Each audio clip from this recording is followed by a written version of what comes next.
Okay. Hi, Hero. I'm Jasmine from Fangirlish. How are you? I'm good. How are you, Jasmine? I'm good. So we're Nice to just gonna see you get again. right into this. Nice to see you again too. It hasn't been Um, long. Hasn't been long. no, not really. Like what, 2 weeks now? I think two Yeah, weeks. yeah, Yeah. yeah, yeah. Good to see you again. Hey. Um, so I watched the movie a couple nights ago, and first of all, I just want to tell you that your performance was incredible. Like you brought me to tears like several times throughout the entire movie when I was watching it. Well, this is the only one of the only times I'll be happy to have made someone cry. But thank you, Jasmine. It means a You're lot. welcome. I'm so glad. It means so much. So thank you. You're welcome. All right, so let's get into the questions. So after we fell doesn't just feel like it's Hessa's story, it feels like it's Hardin's. We really get to see his story this time, and he has so many layers. Do you think this will give the audience a better understanding of who he is and why he does what he does? Definitely, definitely. I love the fact that it's been a slow burn to reveal why he is the way he is and why he does what he does. I love the fact that I've been able to. It's almost nice to let the audience like judge the character before knowing the whole story, and then almost feel bad for judging him the way they did without knowing. I think that's an important lesson for everyone to learn. We know you shouldn't judge a book by its cover, but ultimately we do, especially in movies. We're kind of there, so we're supposed to be judging the characters and stuff. So it's nice that it's been a gradual release of information, and we're on the third one, and we're still learning loads more about him. So yeah, that's been something that I've been excited about from the start. Hmm. You had some heavily emotional scenes, which Hardin is confronting his mental health issues. Like the line where he says it's pretty fucking dark in here when he's talking to Tessa. That one really got to me. Why do you think it's important for Hardin to acknowledge this and share such a vulnerable part of himself with Tessa? Well, I feel like do you know what? I love these questions, and this like it's exactly the kind of stuff I want to talk about. And I agree. I think it's so important because, as we all know, it's very difficult to share, what's going on inside your head when you're going through stuff like that. But the importance of it and how much it helps is just almost invaluable. So yeah, especially with someone as significant to him as Tessa. I don't think relationships can work if you have one person going through something like what he's going through, and Tessa can feel the effects of it. Clearly, she sees him day in day out, but until he opens up and shares, and talks to her about it, they're not going to be able to solve the issue. So I think it's very admirable of him to do so, and yeah, I think it's something that we can all learn from. Hmm. Okay. Was it difficult to shoot the scene when Hardin walks in on his mom and Vance?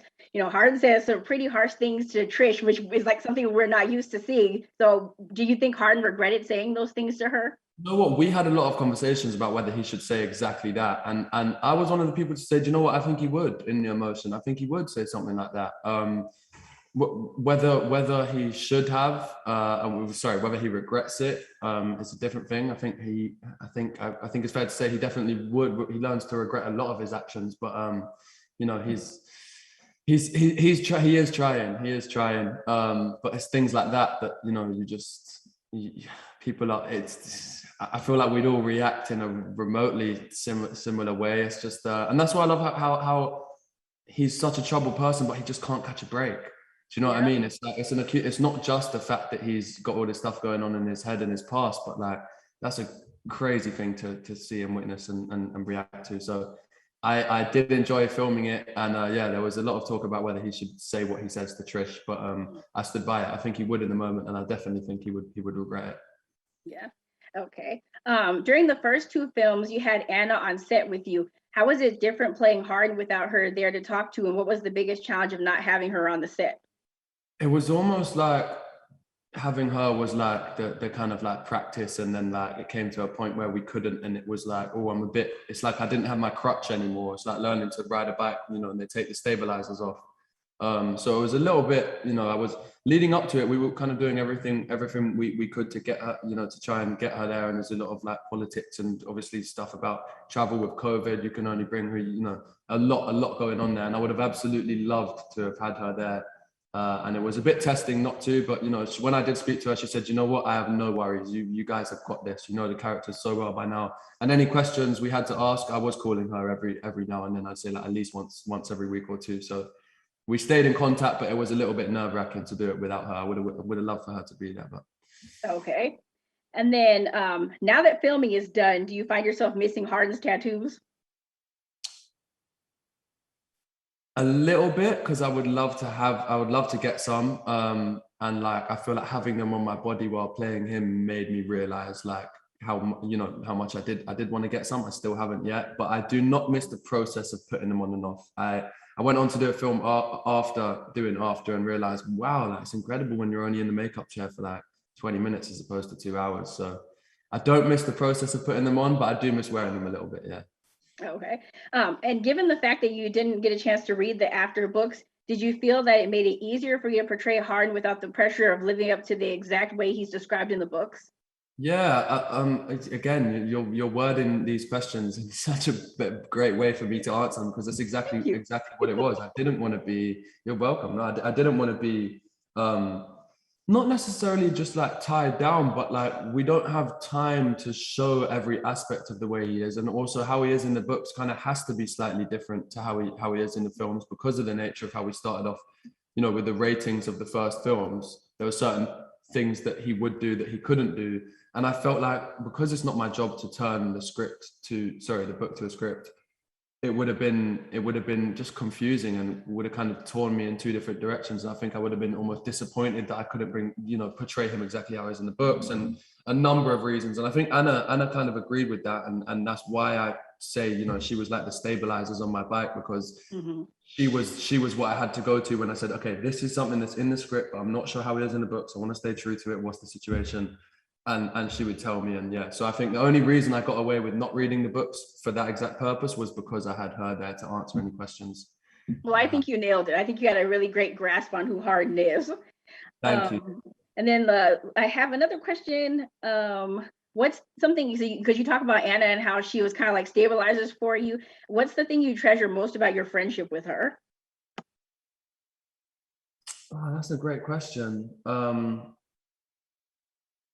I don't know, man. Like, I literally just thinking now, I just want to chill. I haven't seen her in so long. I just want to chill with her and Jordan and her family. And I just feel like there's something about the writer of the thing that you're bringing this person's books to life, and you kind of picture them as almost like the top person you have to please and make sure you get it right for. And off the bat, she was so like on my side of, not being like, I'm the person you have to please, but like, I also am fighting battles of my own. And it was something that like, it never felt like she was higher up or there were levels to it. It was like something about our nature of our friendship being so like level and respectful. And like, I wanted to bring the character to life in the best way for her. And she wanted me to just enjoy it and be myself when I bring it to life in my own way and put my own twist on it. So I think, I don't know how to put it into words, but I think the kind of trust and understanding we have for each other and support we have for each other is not like, it's not like we work for each other, we work with each other. So I like that answer. And then you often speak about the after fans. What is it about the fandom that has meant so much to you? This is tough to put into words. I think just the level of support, and just how passionate the support is, and how much it is support. It really is. It's not like judgment or like you did it right or you did it wrong. It's just like, thank you so much for being this character, bringing them to life, doing what you do. And again, going on to other projects and the rest of, my career, they are so passionate and supportive that I know that, they're going to be with me for a while. And I'm so grateful that they've been the people who have allowed me to have the opportunity to do it. So yeah, thankful and grateful is how I feel towards them. Yeah. Okay. And then what was it like seeing the different sets that were built to look like Seattle, London, and New York? Which one was your favorite, especially since you're from London? Yeah, do you know what? A special, obviously, love for the London set because I'm from London. I FaceTimed a couple friends when I was there, and I was like, "Guys, I'm home. I'm back." They sent me home early. They were like, "Oh no way! Like, where are you in Central?" I was like, "Yeah." And then obviously when I told them I wasn't, they were like, "No, you are. No, we just saw." So no, guys, it's a set. There's a mountain in the background. But the New York set was incredible. The New York set might have been my favorite just because. I guess because I'm from London, seeing a set of London was cool because it was similar and accurate. But seeing New York, because I haven't spent so much time there, was like just kind of funner to be in New York suddenly. You literally walk down London High Street and take a right and you're on New York High Street. So the fact that we're so close to each other was cool as well. That's nice.